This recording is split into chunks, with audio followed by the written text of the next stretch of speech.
अस्सलाम वालेकुम नाज़रीन, ईद जे स्पेशल प्रोग्राम सां गॾु अवांजो पंहिंजो मुजाहिद सोलंकी हाज़िर आहे ऐं मुंहिंजे तरफ़ां सॼी सिंध में सॼी दुनिया में KTN न्यूज़ जे ॾिसंदड़नि खे दिलि जी गहराइनि सां ईद मुबारक हुजे ऐं ख़ुशि हुजो, आबाद हुजो पंहिंजे बचड़नि सां, ॿारनि सां, दोस्तनि सां ऐं ईद खे इंजॉय कयो। ऐं अॼु तव्हांखे ख़ुशी ॾियण लाइ असां जंहिं प्रोग्राम में शख़्सियत खे दावत ॾिनी आहे उन सॼी दुनिया में सिंध जो, पाकिस्तान जो, सॼी दुनिया में सिंधियुनि जो नालो रोशन करे छॾियो आहे।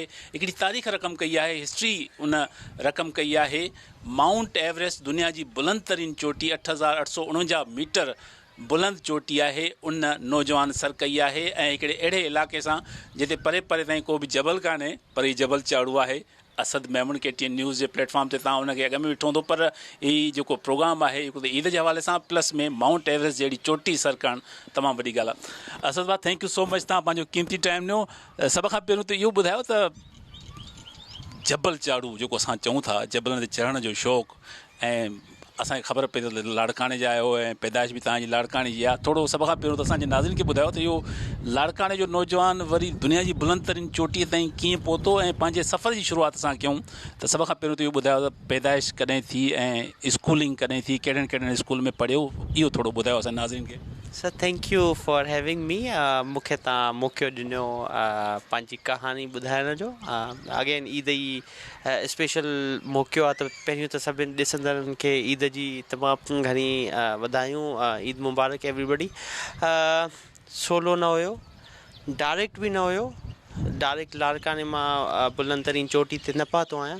6 सालनि जी महिनत आहे। इन 6 सालनि में आउं मुख़्तलिफ़ पाकिस्तान और पाकिस्तान जे ॿाहिरां चोटियूं सर कयूं आहिनि, महिनत कई आहे, ट्रेनिंग हासिलु कई आहे, थोरी ॼाण पाण में कई आहे। ऐं उन खां पोइ इन मक़ाम ते पहुतुमि त यार हाणे मां चई पियो सघां त हाणे हीअ टाइम आहे त दुनिया जी बुलंद तरीन चोटी ते वञो वञे। सो अगेन पहिरियों तव्हांजो जेको सुवाल जो हिसो हुयो त डायरेक्ट त बिल्कुलु बि न हुयो। 6 साल मां उनखे न आहे ख़बर, 6 साल मूंखे लॻा हिन मक़ाम ताईं पहुचण में। उन खां पहिरियों जेको तव्हांजो ॿियो सुवाल हो, ॿियो हिसो हुयो, लाड़काने जी पैदाइश आहे। स्कूलिंग बि हिकु आम स्कूल आहे, सिटी पब्लिक स्कूल न, हाणे मूंखे न आहे ख़बर त आहे अलाए न आहे। सिटी स्कूल आहे, बिल्कुलु आहे। Public school, city public school, city school त ॿियो आहे, सिटी पब्लिक स्कूल ॿियो आहे। बाकरा रोड ते हूंदो हो कंहिं ज़माने में। उन खां पोइ आउं ब्राइट मॉडल स्कूल में बि वियुमि, उहो बि न आहे ख़बर त अलाए आहे अलाए न। इहे सभु नंढा नंढा हुया, 3 क्लास 4 क्लास 5 क्लास। उन खां आउं पोइ सिटी स्कूल में वियुमि। लेकिन हीअ मुंहिंजी नंढी नंढी जर्नी हुई स्कूल जी। उन खां पोइ आउं हलियो हुयुमि कराची में मैट्रिक खां पोइ इंटर बि लाड़काने आउं कई। इंटर खां पोइ जेकी यूनिवर्सिटी जी जेकी तालीम आहे उहा हासिलु करण लाइ आउं कराची में। पढ़ाईअ जो सिलसिलो त इहो पंहिंजी जॻह ते। जीअं आउं कराची पहुतुमि, उन कराची जे पहुचण सां गॾोगॾु तालीम सां प्लस हीअ जेको मुंहिंजो शौक़ु हुयो, ही बेसिकली स्टार्ट थियो मुंहिंजो 2016-2017 जी ॻाल्हि थो मां तव्हांखे। माना इहो जेको शौक़ु आहे, ईअं खणी चऊं त कराची पहुचण खां पोइ तव्हांखे शौक़ु थियो, लाड़काने में इहो शौक़ु न हुयो? शौक़ जी स्टार्ट लाड़कानो हुयो, शुरूआति लाड़कानो हुयो। अमली तौर ते जेको इहो पैशन मुंहिंजो वधियो उहो कराची में मूंखे मौक़ो मिलियो। लाड़काने में मूंखे यादि आहे त पहिरियों जेको मुंहिंजो सफ़र हो ट्रेनिंग जे लाइ, वर्कशॉप हासिलु करण जे लाइ, उहो मां लाड़काने मां इस्लामाबाद वियो हुउमि। लेकिन कराची में हिकु प्लेटफॉर्म मूंखे सुठो मिलियो ट्रेनिंग जो या पंहिंजे इन स्पोर्ट्स खे वधीक ॼाण जो, उहो लाड़काने में अनफॉर्चुनेटली मिली न पियो सघे। त उहो कराची में मौक़ो मिलियो, पढ़ाई बि पंहिंजी जॻह ते हले पई, छुटियूं बि मिलनि पियूं। त उन छुटियुनि में हीअ 2016 जी ॻाल्हि थो ॿुधायां, 2023 हींअर हले थो। 6-7 साल पहिरियां जी ॻाल्हि जेकी आहे, उन टाइम थोरो नंढो बि हुयुमि मां, थोरो काफ़ी शयूं नयूं हुयूं। सो इहो सिलसिलो ईअं स्टार्ट हलियो। अच्छा, हिकिड़ी शइ आहे पाकिस्तान में, असां हिकिड़ी शइ ॾिठी आहे, स्पोर्ट्स में क्रेज़ रहियो आहे माण्हुनि खे क्रिकेट जो, ऐं लाड़काने में बि क्रिकेट जाम खेॾी वेंदी आहे, पाकिस्तान सॼे में क्रिकेट जाम खेॾी वेंदी आहे। तव्हां क्रिकेट जी तरफ़ न वियो, तव्हां जबल चाढ़ू थियो, त इहो जेकी इंस्पायरेशन हुई उहा तव्हांखे किथां मिली ऐं कंहिं मुतासिर कयो जो तव्हां इन खे ई पसंदि कयो? मूंखे कंहिं इंस्पायर न कयो अनफॉर्चुनेटली।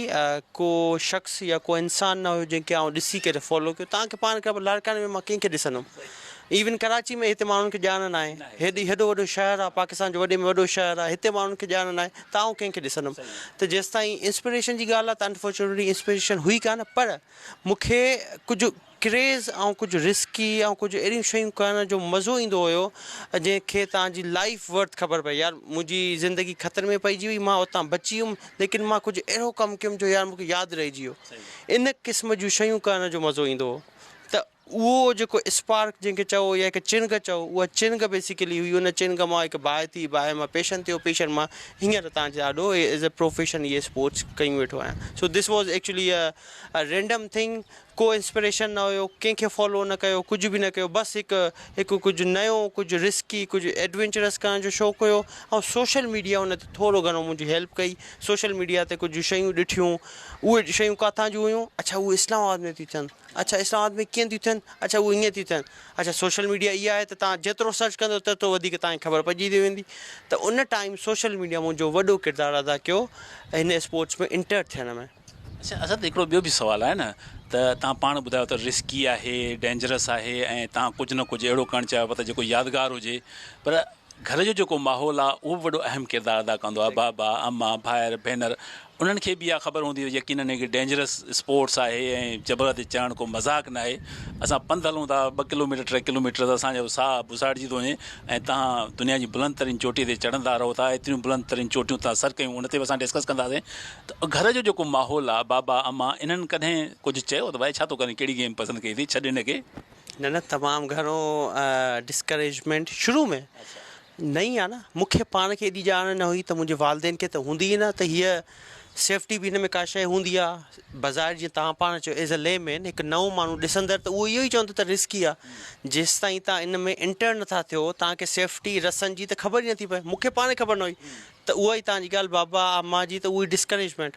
त हीअ यार तूं करें छा थो ऐं एतिरे हद ताईं जो शुरू में त मूंखे कूड़ बि ॻाल्हाइणो पियो हिकु चकर त आउं वर्कशॉप अटेंड करणु थो वञा उहो वर्कशॉप बेसिकली पढ़ाईअ जे रिलेटेड आहे लेकिन हुयो न उहो स्पोर्ट्स से रिलेटेड हो बिकॉज़ यू नो हिन में ग़लती मुंहिंजी वालदेन जी न आहे असांजी ॼाण ई कमी आहे असां सिंध में तव्हां मूंखे इहो ॿुधायो कहिड़ो वालदेन हूंदो जेको पंहिंजे पुट खे या पंहिंजी धीउ खे या कंहिंखे बि इजाज़त ॾींदो उहा स्पोर्ट्स करण जी जेकी स्पोर्ट्स आहे ई न सिंध में बिल्कुलु न थींदो न त उहो हिकु लॉजिकल शइ आहे त उनखे केटर करण लाइ आउं हिकु ॿ चकर कूड़ बि ॻाल्हायो ऐं उन कूड़ जो फ़ाइदो इहो हुयो त एक्चुअली मूंखे ॼाण मिली उहो मां हलियो हुयुमि इस्लामाबाद मूंखे हिकु वर्कशॉप जी ट्रेनिंग मिली उन इंफॉर्मेशन मिली उन इंफॉर्मेशन जे थ्रू ऐं कुझु शयूं सिखियुमि उन सिखियुनि में उहा सेफ्टी हुई उन में सिक्योरिटी हुई ऐं देन स्लोली एंड ग्रेजुअली मुंहिंजे वालदेन खे इहे मां इहे सभु ॻाल्हियूं सम्झाइण जे लाइक़ु थी सघियुमि अच्छा पहिरियों जंप असद मेमन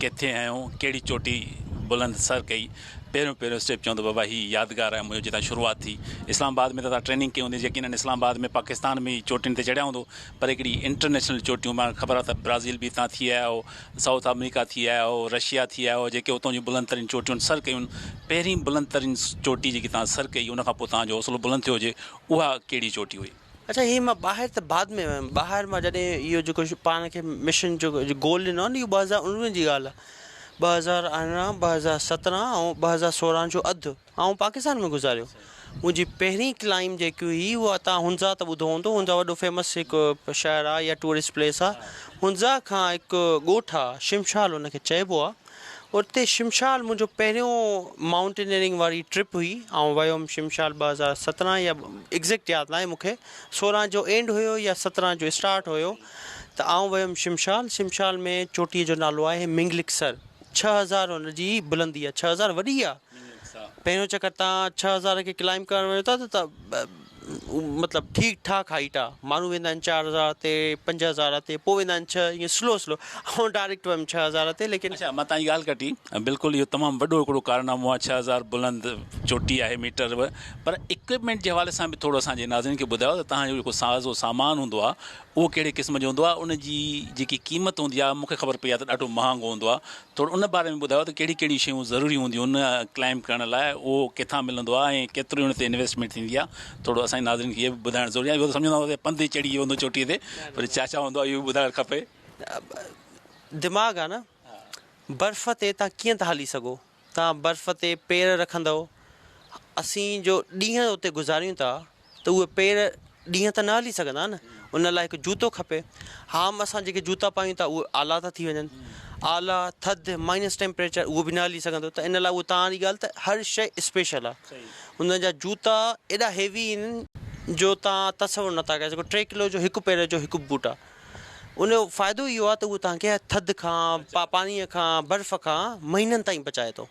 त ही बूट थी वियो, तव्हांजा हेलमेट थी वियो, तव्हांजा कपिड़ा थी विया, उहे सभु शयूं ठहियल ई माइनस टेम्परेचर लाइ आहिनि। तव्हां जॾहिं बर्फ़नि ते पाण खे पंहिंजी बॉडीअ खे या पंहिंजे जिस्म खे बर्फ़ ते खणी था वञो त तव्हांखे बर्फ़ लाइ मुक़ाबिलो करण लाइ उहो इक्विपमेंट खपे। त उन इक्विपमेंट जी ख़ासियत इहा आहे त उहो तव्हांखे माइनस टेम्परेचर में सर्वाइव करण में हेल्प कंदो आहे। बाक़ी रही फाइनेंसिस जी ॻाल्हि, महांगो हूंदो आहे, ज़ाहिरी ॻाल्हि आहे। तव्हां क्रिकेट जी किट वठणु हलो अॼुकल्ह, उहा बि महांगी लॻी पई आहे। हिन इक्विपमेंट जी ॻाल्हि इहा आहे त हे लाइफ सेविंग आहे। क्रिकेट वारो इक्विपमेंट तव्हांजो लाइफ सेविंग न आहे। बैट तव्हांजी ज़िंदगी न बचाईंदी, बूट जेको उहो तव्हांजो पेर बचाईंदो। अगरि तव्हां बूट को हल्को वरितो त उहो तव्हांजो कॉम्प्रोमाइज़ कंदो तव्हांजो पेर। अगरि तव्हां गिलव अहिड़ा वरिता जेके सस्ता हूंदा ऐं तव्हां हलिया वियो बर्फ़ ते, माउंट एवरेस्ट ते मां हलियो हुयुमि सस्तनि गिलवनि तां, 2 महीना मां उते गुज़ारिया, त उहे गिलव त ॿ ॾींहं बि न हली सघंदा। नुक़सानु छा थींदो, मुंहिंजा हथ कटिजी वेंदा। त इन करे इन्वेस्टमेंट हिकु चकर कबी आहे हिन इक्विपमेंट में, लेकिन उहा तमामु तमामु तमामु कॉस्टली हूंदी आहे। लेकिन उनजो वरी अल्टरनेट हिननि इहो कढियो आहे त उहो ई कॉस्टली इक्विपमेंट तव्हां रेंट कंदा आहियो, तव्हां यूज़ में सेकेंड हैंड में। ऐं माउंट एवरेस्ट वियुमि, क्लाइम करे आयुमि, पंहिंजो इक्विपमेंट उते मां सेल कयो, हाणे उहो सेकेंड हैंड थी वियो। कुझु माण्हू हूंदा आहिनि जेके मूं वांगुरु जंहिं वटि फाइनेंसिस एतिरा न हूंदा आहिनि त उहे कंदा आहिनि रेंट। आउं बि कयो रेंट। मूं वटि जूतो पंहिंजो आहे लेकिन मूं वटि ग्लव्स पंहिंजा न हुया, ऐं रेंट कयो, त उहो मुंहिंजो कमु त हली वियो न। ऐं दुनिया जी बुलंद तरीन चोटी कई। थोरो नुक़सानु इहो आहे त यार हुनजी क्वालिटी थोरी सी कंप्रोमाइज़ थियल हूंदी आहे, छो जो अॻ में 3-4-5 माण्हुनि उहो पाता हूंदा आहिनि, तव्हां 6 हूंदव ऐं तव्हां उहो गिलव जेको आहे उहो तव्हां उहो पायो था ॿीहर, बट अगेन तव्हांजो कमु त निकिरी थो वञे। अच्छा, हिकिड़ी ॿी ॻाल्हि मूंखे यादि आई त क्रिकेटर, हॉकी जा प्लेयर, स्क्वाश जा प्लेयर पंहिंजो रैकेट, बैट, बॉल उहे संभाले रखंदा आहिनि, पोइ ऑक्शन कंदा आहिनि। तव्हां ज़हन में न आयो त पंहिंजूं जेके उहे यादगार क्लेम जेके कयूं उहे पिणु रखिजे, उन्हनि खे ऑक्शन कजे? अहिड़े क़िस्म जो ज़हन में ख़्यालु न आयो त माउंट एवरेस्ट जेकी सर कई आहे उहो इक्विपमेंट रखिजे, हिस्ट्री आहे, तारीख़ आहे, उनखे सेल करे सघे थो, ऑक्शन करे सघे थो माण्हू? पहिरियां सिंधी आयो, पहिरियों पाकिस्तान में जेको सिंध जो पहिरियों नौजवान आयो। ही सोच तमामु सुठी आहे। अवेयरनेस असां वटि आहे, माण्हुनि खे केरु हिते ईंदो, केरु उनखे इनकरेज कंदो, केरु वठंदो? तव्हां त स्टेप 10 जी ॻाल्हि था कयो। हिते माण्हुनि खे त ख़बर ई न आहे त हीउ इक्विपमेंट हूंदो छा आहे, हीअ स्पोर्ट्स हूंदी छा आहे। न न, हाणे त मुंहिंजी अचीवमेंट खां पोइ त माण्हुनि खे पाण ई थोरो घणो हिकु स्पार्क। पहिरियों हिकु इवेंट थियो हुयो जेको असांजो K2 में विंटर जो जेको 7 पार वारो इवेंट थियो, उन ते थोरो माण्हुनि खे ॼाण ख़बर पई त बोटल नेक छा हूंदो आहे। अच्छा, हीअ क्लाइंबिंग बि हूंदी आहे, हे बि कंदा आहिनि। उन खां पोइ हाणे मुंहिंजे वाक़े खां पोइ थोरो असांजी सिंधी कम्यूनिटी खे इहा ख़बर पई आहे त यार क्लाइंबिंग बि कुझु आहे, दुनिया जी बुलंद तरीन चोटी ते बि को सिंधी वियो आहे, त इन करे माण्हुनि खे ॼाण त मिले थी। बाक़ी जेतिरो मुंहिंजे हिसां थी सघियो ऐं पंहिंजी क्लाइंबिंग खे कंटिन्यू कंदो रहंदुमि। उन क्लाइंबिंग जे थ्रू उन्हनि खे अचीवमेंट्स जे थ्रू उन्हनि खे कुझु ख़बर पए थी, त that's more than enough for me. न न, बिल्कुलु तमामु वॾी अवेयरनेस आहे तव्हांजे थ्रू, सोशल मीडिया जे थ्रू, टीवी चैनल जे थ्रू। ऐं मूंखे यादि अचे थो पहिरियों असां काविश में ई तव्हांजो आर्टिकल लिखियोसीं, पोइ काविश तव्हांजे प्लेटफॉर्म ते 3-4 इंटरव्यूज़ कया। त काविश जी त हमेशह ऐं कोशिशि KTN जी त हमेशह कोशिशि रही आहे त सिंध जे नौजवान टैलेंट खे सॼी दुनिया जे साम्हूं आणिजे। तव्हांखे कीअं लॻो KTN सां इंटरव्यू कंदे ऐं काविश में जॾहिं तव्हांजो आर्टिकल आयो त तव्हांजो एक्सपीरियंस कीअं लॻो, तव्हांखे हुनजो फीडबैक मिलियो? न न, तव्हां सपोर्ट कयो आहे, तव्हांजे चैनल, काज़ी साहब, everybody in the entire team. I am very thankful KTN जो, सिंधी चैनलनि जो, असां जेके बि आहिनि सपोर्ट कनि था। हीअ स्पोर्ट्स नई आहे, हिन में तव्हां जहिड़नि माण्हुनि जी तमामु घणी सपोर्ट जी ज़रूरत आहे, छो जो तव्हां हिनखे इनकरेज कंदव, मीडिया त ईंदो। को लाड़कान में वेठो आहे उनखे ख़बर पवंदी, को सखर में वेठो आहे, को दादू में वेठो आहे, को काथे वेठो आहे, को काथे वेठो आहे, या उन्हनि में हिकु अवेयरनेस पैदा थींदी। शायदि 1 साल खां पोइ तव्हां ॿियो को सिंधी ॾिसो जेको दुनिया जी बुलंद तरीन चोटी ते वियो। क्रेडिट गोज़ टू पोइ असद महमूद सिद्दीकी सी ॻाल्हि आहे। एग्ज़ैक्टली, हिन में को शक न आहे त तव्हां हिकिड़ा रोल मॉडल आहियो जिन हिकिड़ी हिस्ट्री क्रिएट कई आहे। पहिरियों इंटरनेशनल जेको अचीवमेंट हुई, पहिरियों तव्हां ॿुधायो K2 वारे पंहिंजे हवाले सां, पाकिस्तान जे हवाले सां, पर उनखां पोइ इंटरनेशनल लेवल ते जॾहिं तव्हां वियो, उहो कहिड़ो सफ़र हुयो, किथे हुयो, उहो सफ़र कीअं गुज़रियो? ऐं यूरोप जी हाईएस्ट पीक जेको असांजो यूरोप जो कॉन्टिनेंट आहे, उनजी हाईएस्ट पीक सर करणु वियो 2019 में। रशिया में उहा पीक हुई तक़रीबन 6000 6200 हुन जी हाइट हुई ऐं पहिरीं मुंहिंजी इंटरनेशनल क्लाइंब हुई न त जबल हूंदो आहे तव्हां हाइट ते न वेंदा कयो छो जो 2000 वारो जबल बि आहे न माण्हू उते बि मरिया आहिनि तव्हां 8000 ते न बि वञो तव्हां 6000 ते वेंदव या 5000 ते वेंदव माण्हू उते बि डेथ हुननि जी थी आहे so it's not about the height माण्हुनि जी डेथ माण्हुनि जी डिफिकल्टीज़ माण्हुनि जी जेको बि आहे न उहो पहाड़ जी हाइट ते डिपेंड ई नथो करे तव्हां फोकस्ड हुजो तव्हां ऐं इहा मुंहिंजी पहिरीं इंटरनेशनल क्लाइंब हुई एॾी ॼाण न हुई त ॿाहिरां जी क्लाइंबिंग कीअं थींदी आहे त पाकिस्तान में क्लाइंब कंदो हुअमि ॿाहिरि जॾहिं वियुमि त नओं हिकु तजुर्बो हुयो हिकु नवां माण्हू मिलिया नवां गाइड मिलिया नवां क्लाइंबिंग टेक्निक्स मिलियूं त असां रसो हीअं यूज़ कंदा आहियूं उहो हीअं यूज़ कंदा आहिनि सो हिकु it was a all together learning experience बि हुयो नई शयूं ॼाण में मिलियूं उन खां पोइ हिकु नओं सिलसिलो स्टार्ट थी वियो 2019 खां पोइ वरी मां ॿिए हंधि वयुमि 2020 में वयुमि 21 में 22 में ऐं 23 में जेके उन खां पोइ तव्हां जेके चोटियूं सर कयूं उहे कहिड़नि कहिड़नि मुल्कनि में हुयूं ऐं उन्हनि में तव्हांजी जेकी टीम हुई उहा केतिरनि मुल्कनि जे माण्हुनि सां उन्हनि क्लाइंब सां गॾु हुई या जेके तव्हां जबल चढ़ हुया उन में गर्ल्स बि हुयूं बॉइज़ बि हुया कीअं टीमूं हूंदो आहे कीअं फॉर्मेशन थींदी आहे कीअं निकिरंदा आहियो अच्छा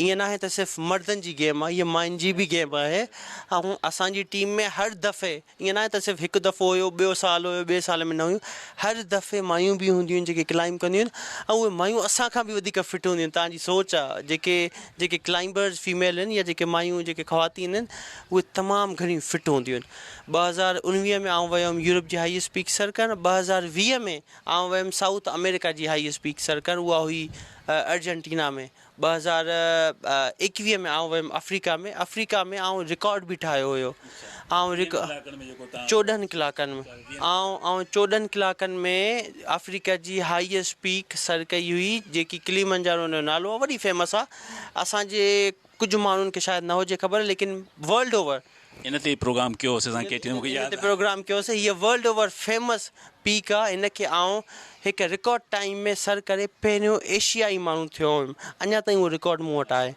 2022 में आउं वियुमि अमेरिका जी हाईएस्ट पीक हुई अलास्का में उनखे सर कयो 2023 में हींअर आउं तव्हांजे आॾो वेठो आहियां दुनिया जी बुलंदरीन चोटी सर करे हींअर वापसि आयुमि अच्छा मां काफ़ी ॾींहंनि खां वठी इहो ई सोचां पियो त पहिरियों 7 सेट जेके तव्हां थींदा आहियो समिट जेके हूंदियूं आहिनि उहे तव्हां स्टेप वाइज़ कंदा आहियो ईअं प्रॉपर हूंदो आहे या डायरेक्ट तव्हां कंहिं बि पहिरीं चोटी सर करे सघो था तव्हां त माना चोथों दफ़ो वञी दुनिया जी बुलंदतरीन चोटी सर कई काफ़िनि त माना 13 दफ़ा 14 दफ़ा जेके बि पार्टिसिपेट कई आहे त इहो रूल हूंदो आहे या तव्हांजी मर्ज़ी हूंदी आहे तव्हां पाण चूज़ कंदा आहियो न को रूल न हूंदो तव्हांजी मर्ज़ी हूंदी आहे आउं त इन लाइ वियुमि छो मूं वटि पैसा न हुया मां त पंहिंजे जेब जे हिसाब सां क्लाइंब थो कयां मां यूरोप इन लाइ वियुमि त यार मूं वटि पैसा एतिरा हुया वधीक न हुया न त मूंखे काफ़ी पाकिस्तानी माण्हू असांजा ॾिसो मुंहिंजा दोस्त जेके लाहौर में आहिनि कुझु बि उहे त पहिरियां विया आहिनि दुनिया जी बुलंदतरीन चोटी सर करणु छो जो उन्हनि वटि पैसा आहिनि मूंखे 6 साल लॻा पैसा गॾु करण में पंहिंजो नालो ठाहिण में स्पॉन्सरनि खे इलाज करण में हुकूमत खे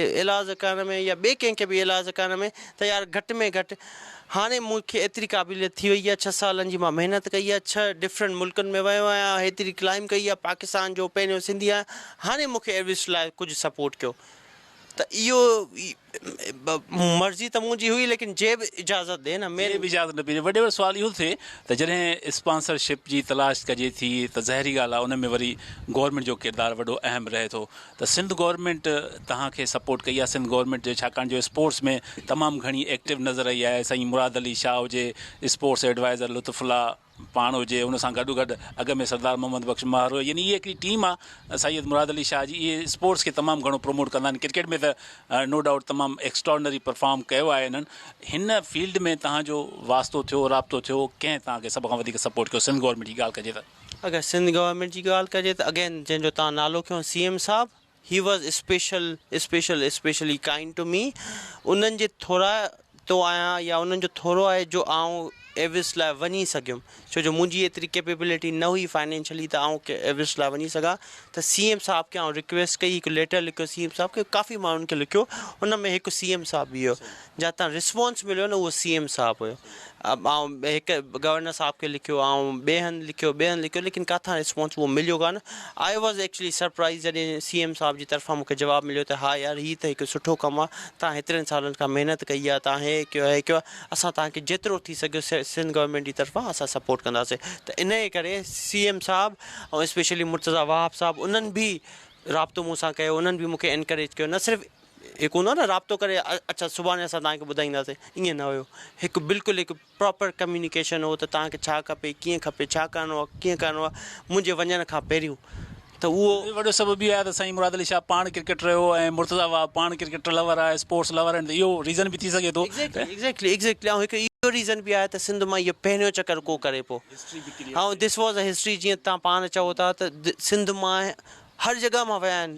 ऐं 10 पाकिस्तानी आहियां जंहिं दुनिया जी बुलंद तरीन चोटी सर कई, 10 ऐं सिंध जो वाहिद। हीअ जेके 9 माण्हू आहिनि उहे सभु होॾां जा आहिनि। त हाणे इहे हिकु सोर्स ऑफ मोटिवेशन आहे न यार, हीअ हिकु ई माण्हू आहे जेको हेॾे वञे थो त हिनखे छो न सपोर्ट कयो वञे।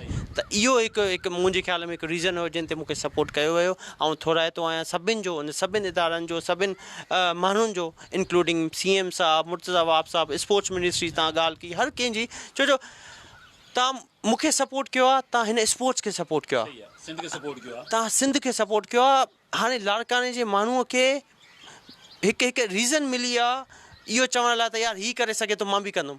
न बिल्कुलु हिन में को शक न आहे त भई असां वटि शाहनवाज़ ॾाहणी आयो लाड़काने मां पाकिस्तान खेॾियो, ज़ाहिद महमूद भट्टी दादू मां आयो पाकिस्तान खेॾियो, ऐं तव्हां दुनिया जी बुलंद तरीन चोटी सर कई। त नौजवान जेके सिंध जा आहिनि उहे हाणे स्पोर्ट्स में जेतिरो प्रमोट थियनि था, अॻिते अचनि था, अॻ में ईअं न हो। त तव्हां रोल मॉडल आहियो। पर शुरूआति वरी असां कयूं था माउंट एवरेस्ट जी, त थोरो सफ़र असांखे ॿुधायो त पहिरियों स्टार्ट कीअं थियो, पहिरियों किथे लैंड कयो, उते केतिरा ॾींहं रहियो, ऐं उनखां पोइ मूंखे जेतिरी क़दुरु ख़बर आहे त माना प्रॉपर नमूने सां स्टेप वाइज़ जेके आहिनि से मंज़िलूं आहिनि उन्हनि ते पहुचणो आहे। पहिरियों बेस कैम्प ते पहुचणो आहे, पोइ इहो थोरो असांजे नाज़रीन खे ॿुधायो त इहो प्रोसेस घणनि ॾींहंनि में पूरो थियो ऐं केतिरो अर्सो तव्हां जेको आहे सो नेपाल में हुयो, काठमांडू में हुयो, इन बुलंद तरीन चोटीअ खे सर करण लाइ।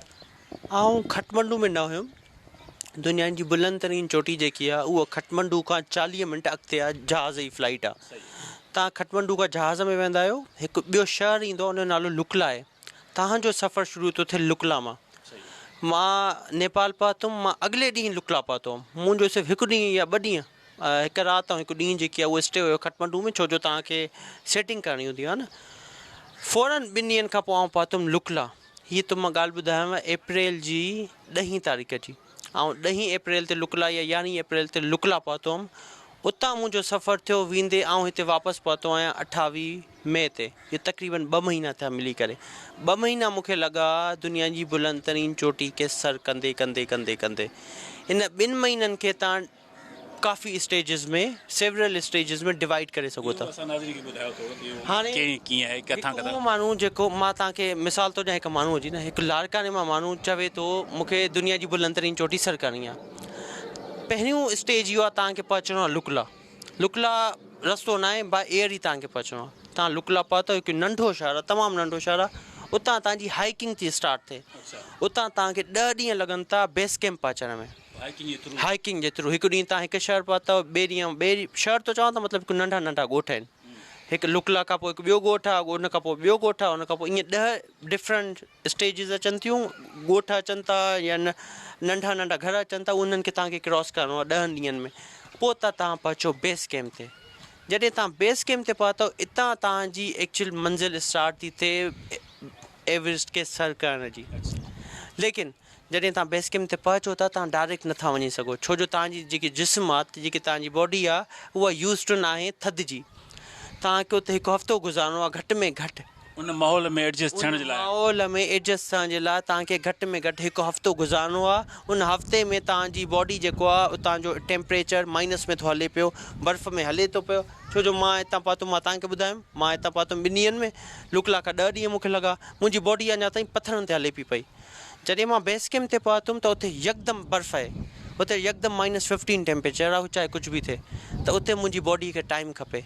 उते मथे में सूरु पवंदो, उते तव्हांखे उल्टी ईंदी, उते तव्हांखे मानी न वणंदी, उते तव्हांखे असद में माण्हू खे छा थियो उहो थोरो असांखे ॿुधायो। मथे में सूरु हर कंहिंखे पवंदो आहे, मूंखे बि पियो। उल्टी जी फीलिंग ईंदी आहे, उल्टी न आई लेकिन फीलिंग ईंदी आहे। ही इंसानु आहियां मां, जीअं तव्हां इंसानु आहियो, जीअं कोई ॾिसंदड़ इंसानु आहे, उअं ई मां इंसानु आहियां। ही उहे शयूं आहिनि जेके नॉर्मली हर कंहिंखे थींदियूं आहिनि। चाहे तव्हां केॾा बि वॾा क्लाइंबर हुजो न, मथे में सूरु इनिशियल पॉइंट आहे, त माना तव्हां अहिड़ी जॻह ते पहुता आहियो जिते तव्हांजी बॉडी जेकी आहे उहा एडजस्ट थियण में टाइम हुनखे खपे। हाणे अच्छा, वरी सुवाल उहो अचे थो त अहिड़ी कंडीशन में जॾहिं तव्हां उते पहुचो था त ज़हन में ख़्यालु करे आयो हुजे त यार हीअ तमामु डिफ़िकल्ट आहे, छॾेसि, तबियत में मज़ो न आहे, मथे में सूरु आहे, अॻिते अलाए छा थींदो, अहिड़े क़िस्म जो ख़्यालु आयो या न?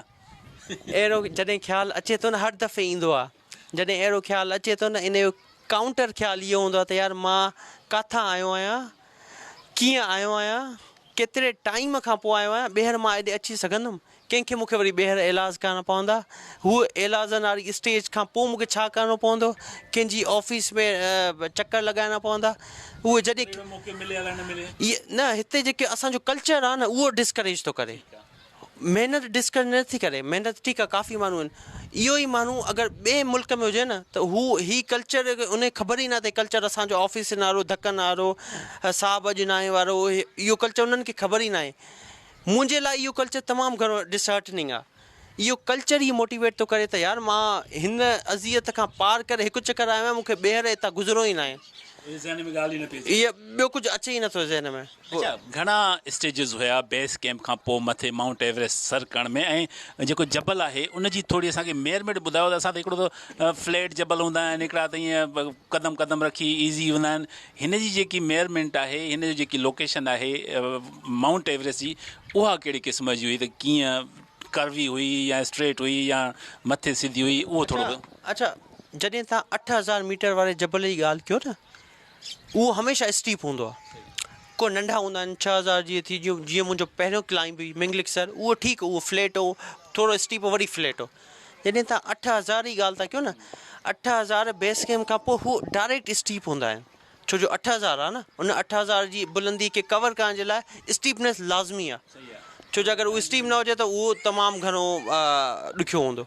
हाणे एवरेस्ट जी अगरि असां ॻाल्हि कयूं न त एवरेस्ट जूं 4 स्टेजिस आहिनि बेस कैम्प खां पोइ, कैम्प 1, कैम्प 2, कैम्प 3, कैम्प 4, अमूमन ऑन पेपर इहे सिर्फ़ु 4 ॾींहंनि जो सफ़र आहे, तव्हां बेस कैम्प खां निकिरंदो त कैम्प 1 हिकु ॾींहं में पहुची वेंदव, ॿिए ॾींहुं कैम्प 2, टे ॾींहुं कैम्प 3, कैम्प 4 चौथे ॾींहुं, ऑन पेपर थो ॻाल्हि कयां, ईअं आहे कान, इहो हिकु महीनो तव्हांखे लॻे थो ईअं 4 स्टेजिस ते कवर करण जे लाइ, उनजो वजह इहा आहे त अगेन मां तव्हांखे ॿुधायो त तव्हांजी बॉडी यूज़ टू न आहे उन एनवायरमेंट ते, तव्हां मथे वञो था, मां पंहिंजी ॻाल्हि थो ॿुधायां, मां मथे वियुमि कैम्प 2 ताईं, कैम्प 2 जी बुलंदी आहे 6500 मीटर, 2-3 ॾींहं तव्हां हुते रहियो वरी वापसि आयो, जॾहिं तव्हां वापसि आयो त तव्हांजी बॉडी हाणे उहो थोरो हल्को हल्को स्लोली उहो जेको ऑक्सीजन जो प्रेशर आहे, जेकी बॉडी जी सर्कुलेशन आहे, जेकी थधि आहे उन ते एडजस्ट करणु शुरू थी थिए, वरी जॾहिं तव्हां हेठि अची रहो था 5 ॾींहं, उन खां पोइ तव्हांजो असुलु टारगेट शुरू थो थिए सबमिट करण जे लाइ, जॾहिं तव्हां सबमिट करण था वञो त पोइ तव्हां किथे रहो बि नथा,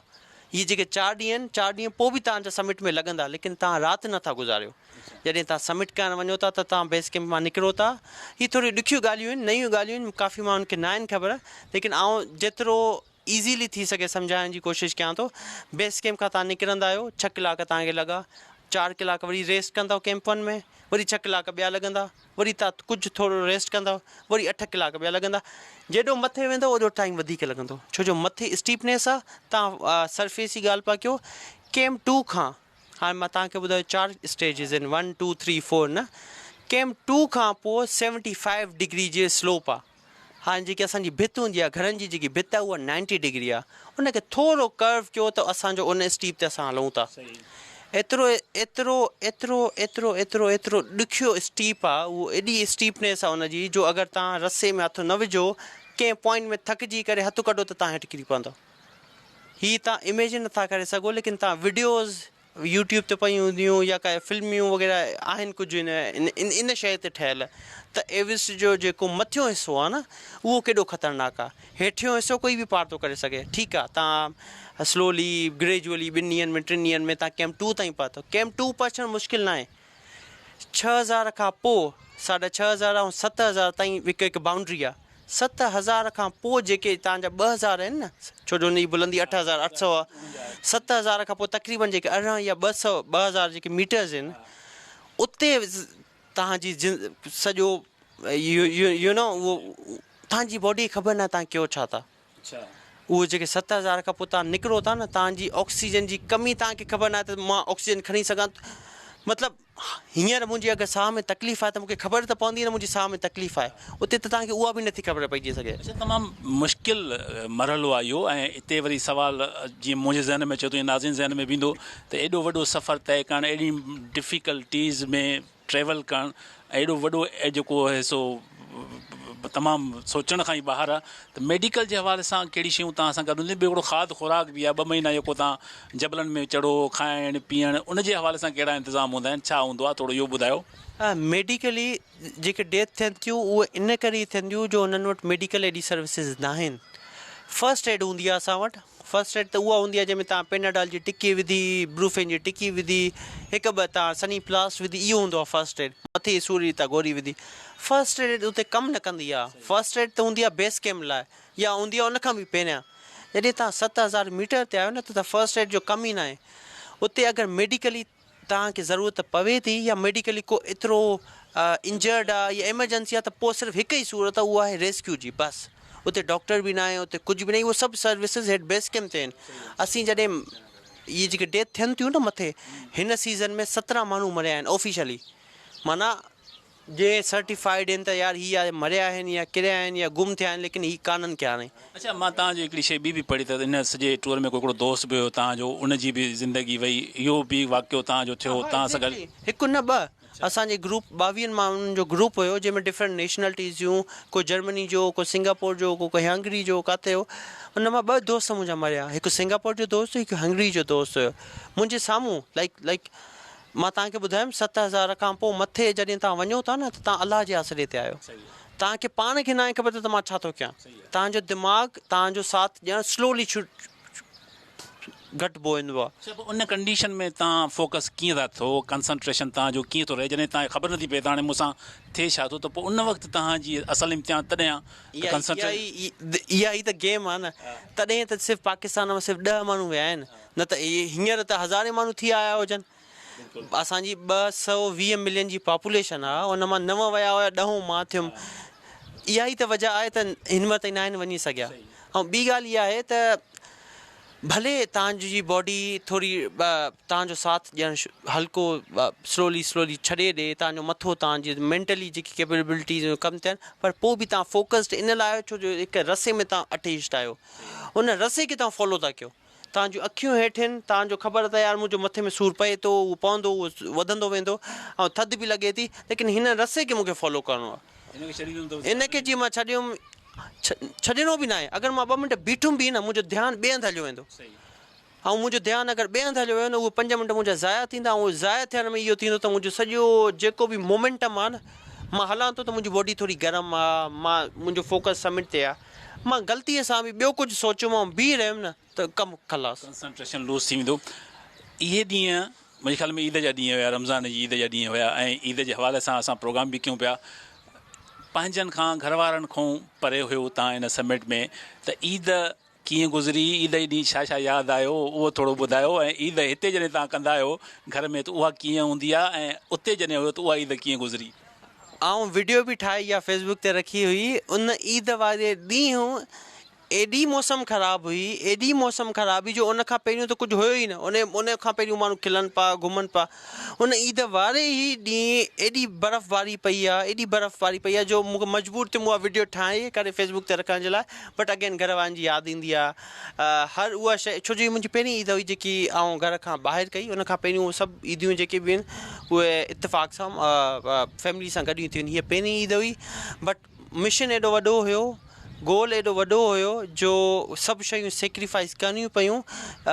हिकु इमोशनल हुई, वालदा सां वधीक अटैचमेंट आहे हुई, लेकिन पोइ बि ही मक़सदु एॾो वॾो हुयो। 2 महीना मां हितां निकिरण खां अॻु में सोचे आयुमि त यार हिन 2 महीननि में चाहे कुझु बि थिए, काई बि मेडिकल एमरजेंसी हुजे, पाकिस्तान में काई एमरजेंसी हुजे, फोकस मुंहिंजी क्लाइंब आहे। छो जो अॼु मूंखे अलाह त हर शइ मां छॾे ॾिनी, एतिरे हद ताईं जो आउं त वॾा हिकु सोशली मां एक्टिव आहियां पंहिंजे दोस्तनि सां गॾु। मां उन 2 महीननि में वुड यू बिलीव मी, मां पंहिंजो व्हाट्सएप चेक न कयो। अच्छा, जॾहिं व्हाट्सअप चेक नथा कयो त ज़ाहिरी ॻाल्हि तव्हां राब्ते में नथा रहो, फोकस तव्हांजो ज़ाहिरी ॻाल्हि आहे क्लेम हुयो त मूंखे पाकिस्तान लाइ हिस्ट्री क्रिएट करणी आहे। जॾहिं राब्ता नथा रहनि त थोरो कॾहिं कॾहिं ध्यानु ईंदो आहे त यार बाबू छा कंदो हूंदो, अम्मा छा कंदी हूंदी, भाऊ छा कंदो हूंदो, अहिड़े क़िस्म जी सोच बि ज़हन में न आई या राब्तो थियो न थियो कीअं थियो? राब्तो इलाही लिमिटेड हूंदो आहे GPS फ़ोन जे थ्रू, सही, पर अगेन मां तव्हांखे ॿुधायो फैमिली सां मां कमिटमेंट करे वियो हुअमि त आउं हीअ 2 महीना तव्हां मूंखे छॾियो न, मां तव्हांजे लाइ सोचींदुमि न तव्हां मुंहिंजे लाइ सोचिजो, सिर्फ़ु दुआ कजो एवरीथिंग गोज़ वेल। छो जो अगेन ही पहिरियों चकर सिंध मां को वञे पोइ कान, ऐं ही कामयाबी हिन में लाज़मी हुई थियणु। उहा कामयाबी तॾहिं थींदी, दुआऊं पंहिंजी जॻह ते, हिमत मदद ख़ुदा उहो सभु पंहिंजी जॻह ते, तव्हांखे महिनत बि करणी आहे। मां बग़ैर महिनत जे ऐं मुंहिंजो सॼो ध्यानु हेॾे पाकिस्तान में पंहिंजे घर ई तरफ़ हुजे हा ऐं आउं हेॾे क्लाइम करे न सघां त उहो हिकु मेंटली सिक थी वञा मां।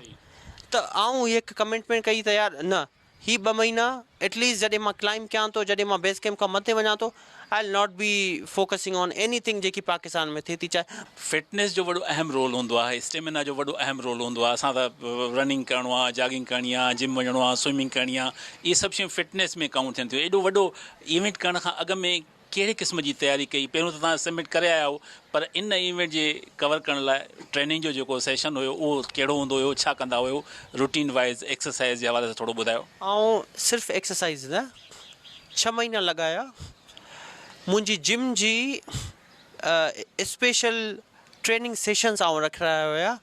हुन मां हिकु सेक्शन इहो हुयो त मूंखे ऑक्सीजन खे कंट्रोल करिणो आहे, बसि ॿियो भॼणु हर को भॼंदो ठीकु आहे, स्टेमिना ठही वेंदो, ऑक्सीजन खे मूंखे कंट्रोल करिणो आहे। असांजो ऑक्सीजन खे कंट्रोल करण वारो जेको प्रोसेस आहे उहो पाकिस्तान में कीअं तव्हां मुकमल कयो, कहिड़े नमूने सां उहो थी सघे थो, थोरो इहो त ॿुधायो। हिते नथो थी सघे, हिते न असां वटि मशीनियूं आहिनि, न असां वटि कुझु इक्विपमेंट आहे, न असां वटि अवेयरनेस आहे, कुझु बि न आहे। ऐं जुगाड़ी जीअं चइबो आहे न उहो पोइ कयां, ऐं स्ट्रॉ जे थ्रू, ऐं वात बंदि करण जे थ्रू, ऐं जेको तव्हां नेबुलाइज़र ॿुधो आहे, जेको तव्हां बाफ़ ॾींदा आहियो, उन जे मास्क जे थ्रू, मतिलबु जुगाड़, नो प्रॉपर इक्विपमेंट नथिंग, बसि पंहिंजी ऑक्सीजन जी इनटेक खे रोकण जे लाइ हर उहो कमु पोइ कयां जेको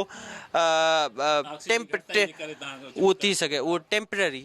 तव्हां स्ट्रॉ यूज़ कयो, स्ट्रॉ जे थ्रू साहु करो, हिकु ॾींहुं स्लोली घुमो था, सिर्फ़ु साहु जेको आहे स्ट्रॉ जे थ्रू करो। तव्हां नेबुलाइज़र वारो जेके सोराख आहिनि उनखे बंदि करे उहो तव्हां पंहिंजे मास्क खणी छॾियो, उन ते थींदो इहो त तव्हांजी ऑक्सीजन जी जेकी इनटेक आहे उहो थोरी घटि बि वेंदी, ऐं तव्हां जॾहिं बेस कैम्प ते पहुचो था त उहो थोरो हल्को घणो जेको तव्हांजो फ़र्क़ु आहे उहो उते एडजस्ट थी वेंदो। ॻाल्हि कयूं था समिट जी, माउंट एवरेस्ट तय कयो, जॾहिं तव्हां पहुतो चोटीअ ते ऐं सर करे वियो त सभ खां पहिरियों तव्हांजूं फीलिंग्स कहिड़ियूं हुयूं, छा ज़हन में आयो? मैसेज त तव्हांजो पढ़ियोसीं पर ॿुधोसीं बि, पर तव्हां जंहिं वक़्तु उहा शइ सर कई उहे फीलिंग्स थोरी असांजे नाज़िन सां शेयर कयो।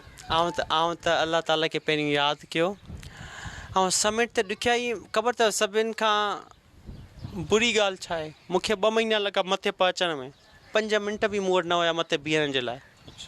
तव्हां 5 मिंट बि मुश्किल आहे उते, मां सिर्फ़ु 5 मिंटनि में हिकु तस्वीर कढी ऐं इहा 40 सेकंडनि जी वीडियो ठाही ऐं मां हेठि पहुतमि।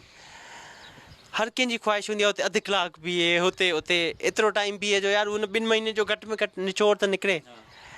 हुननि 5 मिंटनि में अलाह ताला जो ख़्यालु आयो, उहे सभु शयूं यादि आयूं जेके मां महिनत कयूं, जंहिं माण्हुनि सपोर्ट कयो, ऐं कुझु उहे माण्हू बि यादि आया जंहिं चयो यार तूं चरियो आहे छा, तूं त करे ई न सघंदे, उते उहे यादि आया, उहे यादि आया मूंखे।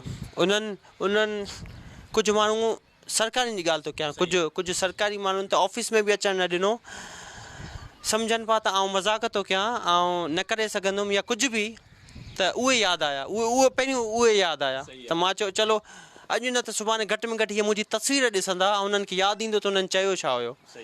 सो बाक़ी अलाह ताला जो शुक्र हो, ऐं सजदो कयो, हर शइ कई, बट टाइम घटि हुयो, सो इमोशन्स खे बि कंट्रोल करिणो थो पए। तमामु वॾी ॻाल्हि आहे, पर हाणे जेको प्रोसेस हुयो 2 महीना मथे चढ़ण जो, हेठि लहण वारो बि प्रोसेस हूंदो आहे, ज़ाहिरी ॻाल्हि आहे, छो जो हेठि लहण बि तमामु मुश्किल कमु हूंदो आहे, ऐं हेठि लहण में बि शायदि तव्हांखे डिफ़िकल्टीज़ पेश आयूं, थोरो असांखे इन हवाले सां बि ॿुधायो, नाज़िन खे ॿुधायो त कहिड़ी कहिड़ी तकलीफ़ुनि खे मुंहुं ॾिठो, छो चढ़ण त चढ़ी वियो सर करे, पर लहण बि वॾो मसइलो हूंदो आहे। मुंहिंजो जेको लहण वारो प्रोसेस हो न, या जेको सफ़रु हो, उहो बनिस्बत ॾुखियो हुयो वञण जो। उन जी वजह इहा हुई त मां तव्हांखे चयुमि त उहो स्टीप इलाही हो, जॾहिं तव्हां मथे वञो था न त तव्हां स्लो वञो था, तव्हांजे पेरनि में कंडा लॻल आहिनि, उहे कंडनि जे थ्रू तव्हां बैलेंस पंहिंजो मेंटेन कयो था ऐं किरो नथा। वापसी में मसइलो इहो आहे त उहे कंडा तव्हां यूज़ ई घटि था कयो। कंडा यूज़ कंदो त तव्हां बीह रहंदो न, तव्हांखे त हेठि वञिणो आहे न। मथे जॾहिं वञो था त तव्हां स्लो स्लो खे बैलेंस करे वञो था मथे, उहो डिफरेंस आहे। उहो जॾहिं तव्हां पाए वेंदव न, उहो तॾहिं तव्हांखे थोरो उन जो अंदाज़ो थींदो। जॾहिं असां वापसि पोइ अचां त कुझु वाक़ियो हिकु स्पेशल वाक़ियो इहो थियो त आउं स्लिप थियुमि। उन स्लिप जी करे धक न लॻा एॾा, मोच अची वई। जीअं मोच ईंदी आहे न, तव्हां ज़ार न थींदी आहे या ब्लीडिंग कुझु न थींदो, लेकिन उन मोच जे करे हलणु तव्हांजो ॾुखियो थो थिए। ऐं जॾहिं तव्हां दुनिया जी बुलंद तरीन चोटी ते वञो था, कैंप 3 ते पहुता आहियो, एॾो स्लिपरी आहे ऐं तव्हांजे पेर में मोच आहे ऐं तव्हां घुमी मंटकाए था सघो, इमेजिन कयो तव्हां सां छा हालत हूंदी। तमामु मुश्किल मरहलो आहे। पर हाणे ॻाल्हि कयूं था त जॾहिं तव्हां उतां मोटियो, सभ खां पहिरियों सभ खां वधीक रिस्पॉन्स घर में कंहिंजे तरफ़ां मिलियो? सभ खां वधीक ख़ुशी जो इज़हार त सभिनी कयो हूंदो, सॼे पाकिस्तान कयो, सॼी सिंध कयो, ख़ासि करे सिंधियुनि तमामु वॾो कयो आहे। तव्हां सोशल मीडिया ते हुनखे ॾिठो बि हूंदो, पर सभ खां वधीक ख़ुशी जो इज़हार कंहिंजी अखियुनि में नज़र आयो घर में? न, वालदा ऑब्वियसली वालदा।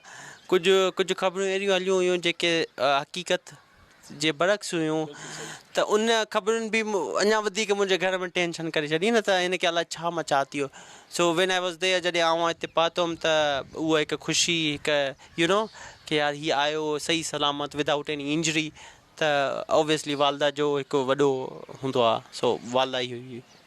बिल्कुलु, अमड़ जी दुआऊं, अमड़ जो प्यारु अलाह साईं सभिनी जे मथां बरक़रार रखे। पर हाणे वरी सुवालु ज़हननि में इहो थो अचे त भई दुनिया जी बुलंद तरीन चोटी त सर करे आयो, हाणे कंहिंजे पोयां लॻंदो? आउं 7 चोटियुनि जे चकर में आहियां, मिशन में आहियां। हीअ मुंहिंजी 5हीं हुई, अञा पोइ हिते 2 रहनि थियूं। हिन साल जे डिसंबर में अगरि मूंखे माण्हू सपोर्ट कनि था, पंहिंजा सिंधी ॾिसण वारा जेके सुठियुनि कुर्सियुनि ते वेठा आहिनि, जेके हींअर त हाणे त करे सघनि था न, अगरि उन्हनि जी सपोर्ट रही, जंहिंजा तव्हां नाला खयां, त डिसंबर में मुंहिंजी ॿी क्लाइंब आहे। उहा 6हीं मुंहिंजी क्लाइंब हूंदी। 7 पूरी करणियूं आहिनि। 7 पूरियूं करे थो वञा त आउं पहिरियों एशियाई हूंदुमि। इहो हिकु वधीक एज़ाज़ आहे, न सिर्फ़ु सिंधियुनि लाइ, पाकिस्तान लाइ, बल्कि एशिया जे माण्हुनि जे लाइ।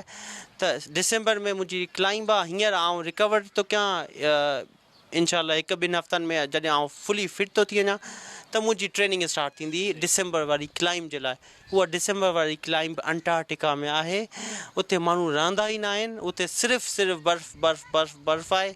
उते मूंखे वञिणो आहे। इनशाला अगरि अल्लाह ताला साथ ॾिनो ऐं एवरीथिंग गोज़ वेल, त आउं डिसंबर में उहा चोटी अलाह साईं तव्हांखे कामयाबु कंदो। KTN न्यूज़ जूं, सिंध वासियुनि जूं, पाकिस्तान जूं, सॼी दुनिया में जिते जिते बि KTN न्यूज़ जा व्यूअर्स आहिनि, उन्हनि जी दुआऊं आहिनि त असद महमूद जेके बि मक़सदु कया आहिनि, अलाह साईं उनखे कामयाबु करे। ऐं जेके माण्हू जिन ॾींहंनि में तव्हां उन्हनि जी कुर्सियुनि वारा जेके वॾी वॾी कुर्सियुनि ते वेठा आहिनि ऐं उन्हनि जो हक़ु आहे तव्हांजी सपोर्ट करणु, उन्हनि जो रिस्पॉन्सिबिलिटी आहे, उन्हनि खे उहा रिस्पॉन्सिबिलिटी पूरी करणु खपे। असांजी नेक ख़्वाहिशूं तव्हां सां आहिनि।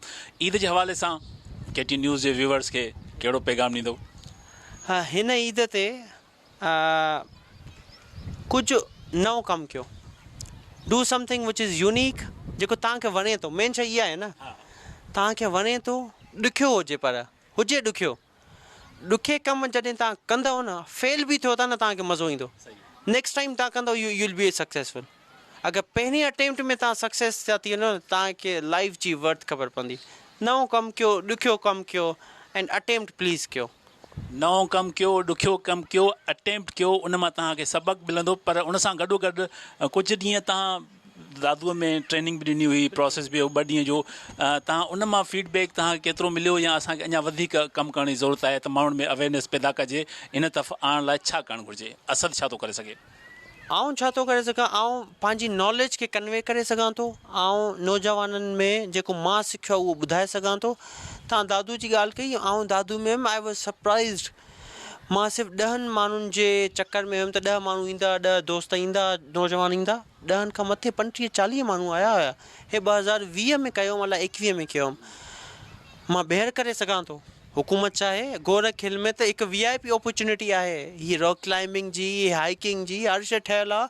अगरि तव्हांखे करिणो आहे, आई एम देयर। आउं त लाड़काने जो आहियां, त मुंहिंजे लाइ त ख़ुशी जी ॻाल्हि हूंदी त मां अगरि सिंधी नौजवाननि लाइ हिकु कुझु बि करे सघां थो इन हाइकिंग स्पोर्ट्स या क्लाइंबिंग स्पोर्ट्स से रिलेटेड। सो अगेन इदारनि खे खपे त असां वटि गोरख हिल जैसी गोरख हिल जहिड़ी हिकु वंडरफुल अपॉर्चुनिटी आहे क्लाइंबिंग जी हिन स्पोर्ट्स खे मुतारिफ़ करण लाइ सिंध वासियुनि लाइ।